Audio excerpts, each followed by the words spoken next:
Okay, so there's this one parable Jesus told that, honestly, is a real head-scratcher. It's about a guy who gets fired for being dishonest, then does something even more dishonest, and gets praised for it. This story has confused people for like 2,000 years. But here's the thing. Once you get one key detail, the whole thing just clicks into place. So let's dive in and unlock this thing together.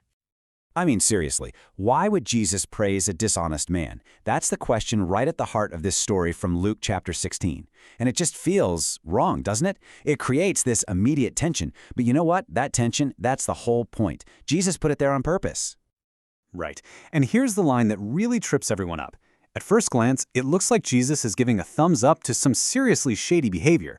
But this one sentence, it's not an endorsement. It's a signpost, a clue telling us, hey, look closer. There's something deeper going on here.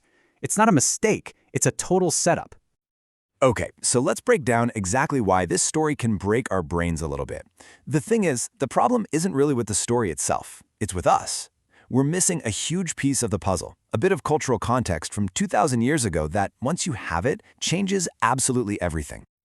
So first up, we've got to wrap our heads around what an ancient steward actually was. This wasn't just some low-level employee. Think more like a modern-day CEO or a general manager. They had total authority to act on the owner's behalf. And because of that power, getting accused of messing things up, well, that was a huge deal. It was a fireable offense, no questions asked. All right, and here it is. This is the one detail that unlocks the entire parable. Get this.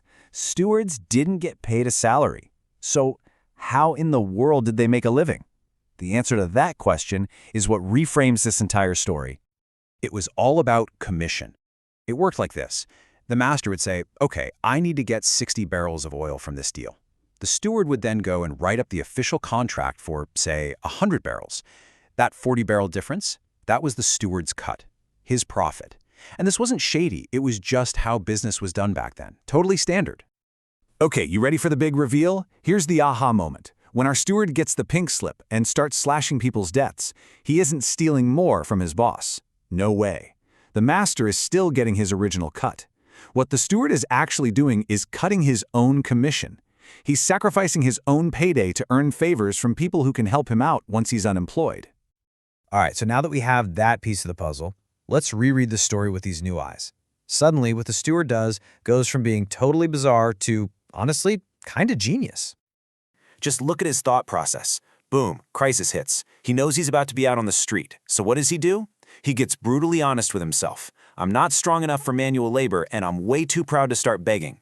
That self-awareness forces him to act, and act fast. He uses the little bit of power he has left to trade the commission he was going to lose anyway for something way more valuable: goodwill. And this is where we circle back to that praise. The master, and this is the key, Jesus too. They are not praising his dishonesty or the fact that he was a bad manager before. Not at all. They're praising his shrewdness, his quick thinking, the fact that he saw the writing on the wall, understood his reality, and made a bold, decisive move to save his own skin. Okay, so this is about way more than just an ancient lesson in finance. Of course it is. Jesus is taking this, let's be honest, this morally gray character and using him to teach some unbelievably powerful spiritual lessons. And this might be the most challenging line in the whole story. Jesus basically points to how non-believers, the sons of this world, act so decisively to protect their money and their status. And then he looks right at his followers and asks a piercing question. Why aren't you this focused, this strategic about the things that actually last forever? So really, this whole parable is a massive wake-up call. It boils down to 3 huge lessons. Number 1, act with urgency. The clock is ticking for you too. Number 2, good intentions are great, but righteousness needs a plan. You got to be smart about it. And number 3, have an eternal perspective. Learn how to leverage the temporary stuff in your life for a permanent, eternal impact. And that comparison really is the heart of the challenge, isn't it? Think about it. People who are all in on temporary goals, money, a career promotion, their reputation, they go into overdrive when those things are at risk. They get laser focused. Jesus is saying, hey, sons of light, your future is eternal. Shouldn't you have even more focus, even more urgency than they do? Now, Jesus uses this phrase, unrighteous mammon, to talk about worldly wealth. And it's not because money itself is evil. It's because it's part of a temporary, shaky system. The steward was smart enough to use this temporary tool for his short-term future. The big lesson for us is to use our temporary resources, our money, yeah, but also our time, our skills, our influence, to invest in things that last forever.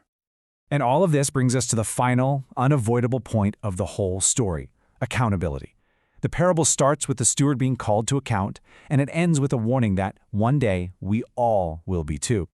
And I find it fascinating how Jesus frames this whole thing. He actually calls money and all our earthly stuff very little. It's like it's all just a test.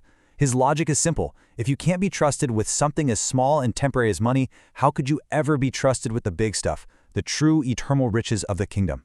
It really shows that our character is proven in how we handle the little things. So what's the bottom line here? It's this: the steward, for all his faults, gives us a really practical example of what to do. He knew his day of reckoning was coming, and he acted before it was too late. He used what he had, right here and now, to prepare for what was coming. That's the message, loud and clear.